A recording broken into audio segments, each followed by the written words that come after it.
Okay, National 5 woodwork. So rather than just give sort of written feedback on this, because it's hard to do, everybody's individually, I've done as much as possible in sort of the work you've handed in, but it's hard to point out each individual mistake and explain where you've gone wrong. So this is to kind of go over with the feedback I've given you. So where I've edited your input, go back, look where I've put the ticks, look where I've put the red circles. The red circles indicate something you need to look at. The purpose of this sheet was really to get us thinking about measuring, marking out, the tools we use for it, and using cutting lists. So all the information that you needed was in the document here. Okay, you didn't have to go back and look at your other notes, you didn't have to go back and make anything up. And it's the same with the other sheets that we've been handing out to you. Okay, so all the information is here. So the tools, the names of the tools and the purposes of the tools, so that you try and remember what these are. It is important we remember when you do the describe questions, because that's the ones that were done poorly. You need to think about what's been written in here. With the exam type question here, where we have a marking out, then I gave you Mr. Thomas's National 5 video, and although he wasn't in the workshop doing it, he was showing you how he would do it if he was describing it. He was just doing it on paper with indicating where he was going.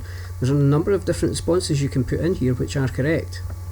So for the marking out process, if I was going to be marking this out, I'm thinking, what tools do I need? Well, obviously I'm going to need my steel rule, I'm going to need my marking gauge, and I'm going to need my tri-square. So these are the three things that should probably appear here. The first thing I would do in this box here, I would probably measure the length of the joint and mark it with the steel rule and a tri-square. Okay, so measuring the length of the joint from the end of the wood, measure the length of the joint and mark it across the wide face. The second thing I'd probably do with this, once I've got that, is take the lines from the length down the side, down the narrow side, the thickness of the wood. I could take that down. The third thing, I would set up my marking gauge to the correct depth and draw my marking gauge round the length of the wood to indicate the joint. And then the last thing would be to mark off the waste wood, which is given you there. So in a situation with this, think about what you're doing in the workshop, how you'd mark it out in the workshop. Just repeat the 3 or 4 steps you would take in the workshop to do it. Okay, as we go through this, we came on to a cutting list. So we've got a small table here. Now, I don't actually need my calculator here, but I'm going to put it on here just so you can see where I get the numbers, because this was, I think I got very few full mark answers back on this one here. What you have to realise is that this tabletop here is a long edge, long strip of wood, a long strip of wood and 2 short ones, and the middle bit here is some other material. It's like glass or something because we can see through it. So when we're looking here, it says tabletop long edge. So it indicates here the long edge. So looking at the working drawing here, I'm looking at the distance along here. Sorry, I can't put on a pointer or anything with this. I'm just stuck with the mouse as it is just now. So the distance from here to here. Now I don't have that written on there, so I have to go back down to here, the elevation, and pick up as much information as I can from here. So if I look down the bottom down here, I've got the distance between the inside parts of the legs, so there's 330. If I look at the legs themselves here are 45 square. So I'm going to add on 45 from here and 45 from here.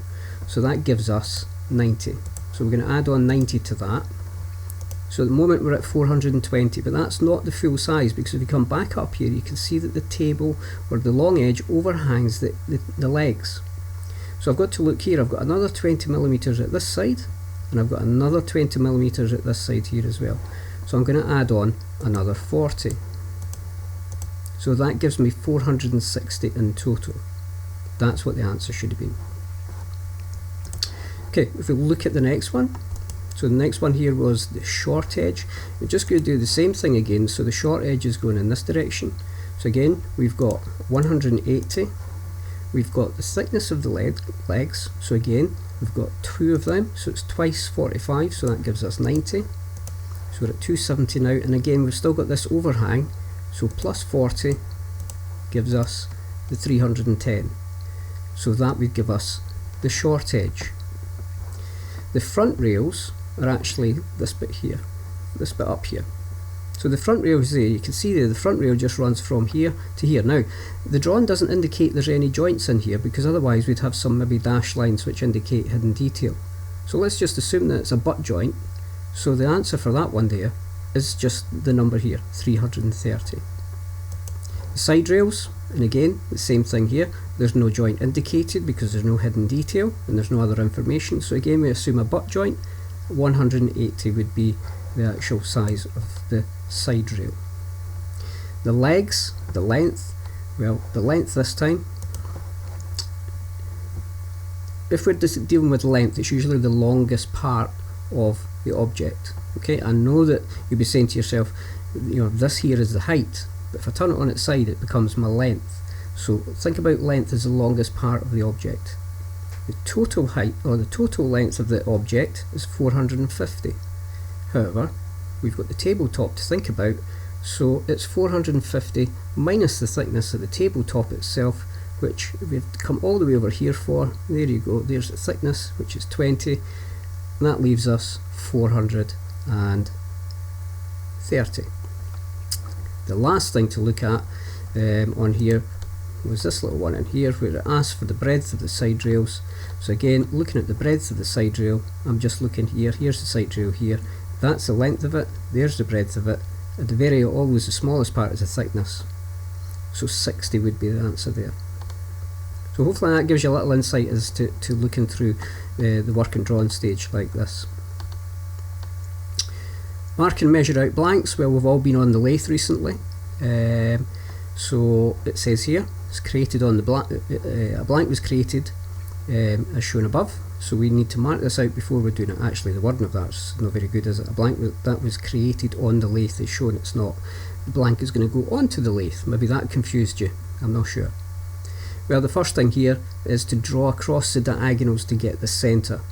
Okay, and in an exam, sketch on, you know, drawing across the diagonals. And this is why the order is correct. You can't draw the circle here to indicate the circular shape until you've gone across the diagonals to get the middle.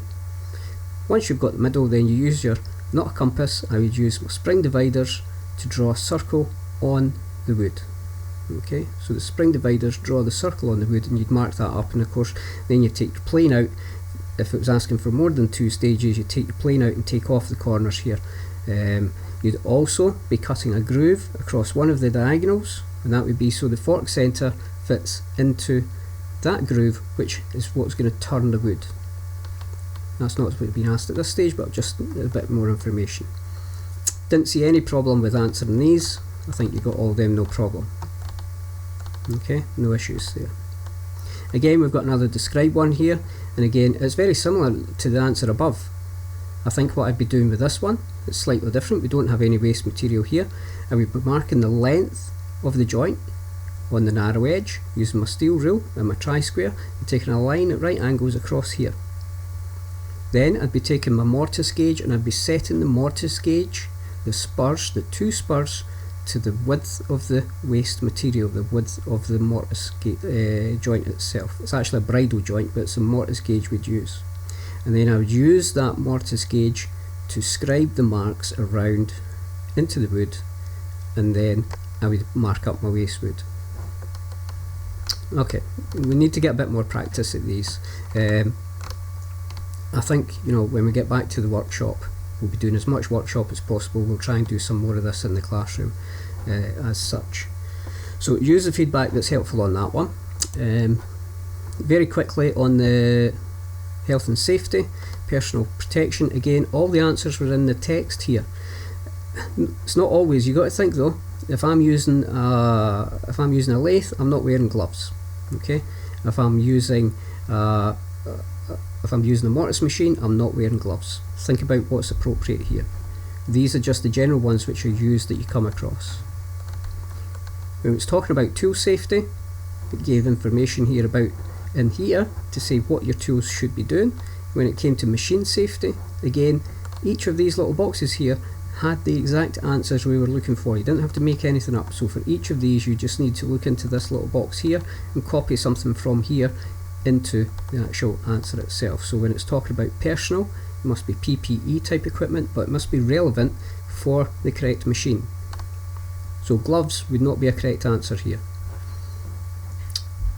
Again, the mortise machine, thinking about what you're doing, it doesn't have any guards on it, so you can't use a guard in that answer. Then we've got the sander here, so this is like our electrical power tools. And with our electrical power tools, we need to think about the cables, we need to think about the wires, things like this. Because it's a sander, we're thinking about dust extraction as well. So again, those answers would be in that box up above. Health and safety here, so checks before you go on. I think that was answered not too bad. And again, things with the chisel, when it's a hand tool, you're just making sure that the handle is secure, you're making sure that the tool is sharp, making sure there is no damage at all to the blade or anything like that as well. Okay, so that's a bit of feedback on all the questions you've done so far. I'll probably do that again. On Thursday, if anybody wants to pop in, I will pop myself on about let's say 1:30 on Thursday afternoon. If you want to come in for a chat about any of this stuff, then come in for a chat. I'll just leave myself logged into the Google Meet. I'll put the code up later in the week. Okay, so that goes for Miss McGuigan's class as well.